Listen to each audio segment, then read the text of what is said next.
I very quickly want to talk you through how to set up your MLA template.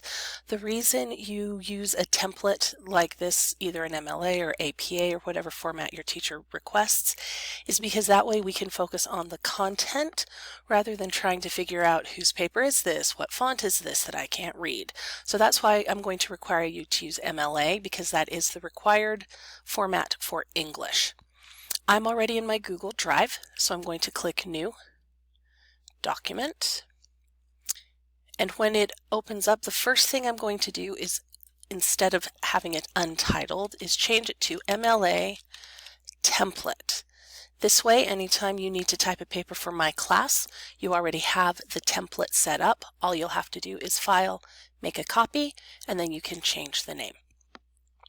So there are some set requirements for MLA. First of all, you need to have 1-inch margins.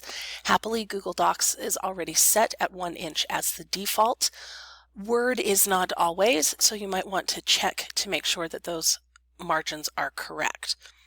You need a header, which you are going to do by going to Insert, Header and Page Number,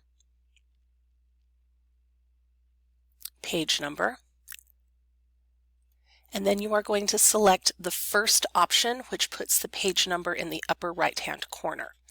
You want to do it this way because Google Docs will automatically number your pages for you. You won't have to try to remember to do it.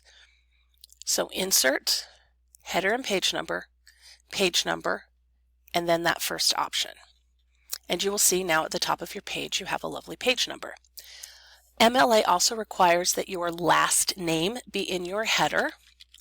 So I'm going to put my cursor in front of it, type my name, and put in a space. The reason you need your last name and the page number is if you print off a hard copy and one of the pages gets lost, your professor would know that. While we are still here in the header, we need to change the font size to 12. That is the only acceptable font size for MLA. And you have 2 acceptable fonts, Arial or Times New Roman. I'm going to choose Times New Roman just because that is my personal preference. And now my header is complete. Arial 12 point, Times New Roman 12 point. Those are your only choices. Now that I'm down in the body of my paper, I need to make everything match. So I'm going to change it to Times New Roman. I'm going to change it to 12. Also, MLA requires that you double space. So I'll come to Spacing and click Double.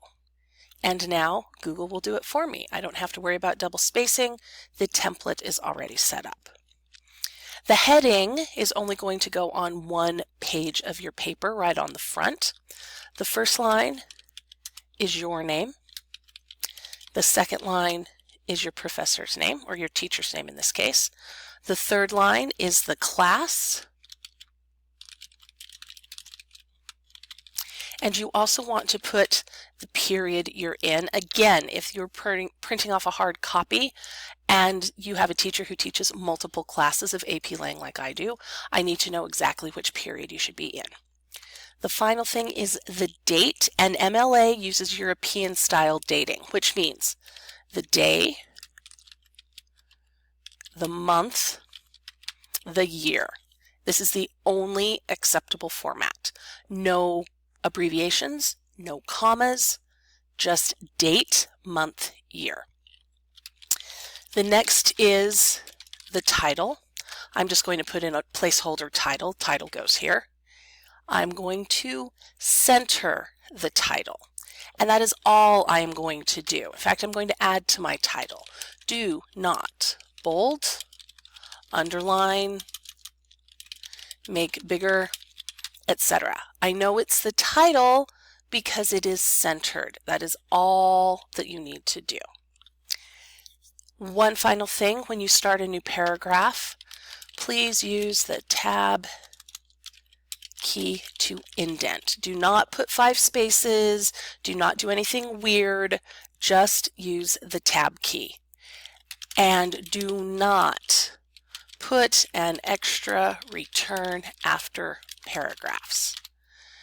Double space is correct. So you can see how it's double spaced. There's no extra blank line here. There's no extra blank line here. That is the correct way it should look. Here's your lovely template in the future. File, make a copy, change the name, and it will automatically be in correct MLA format.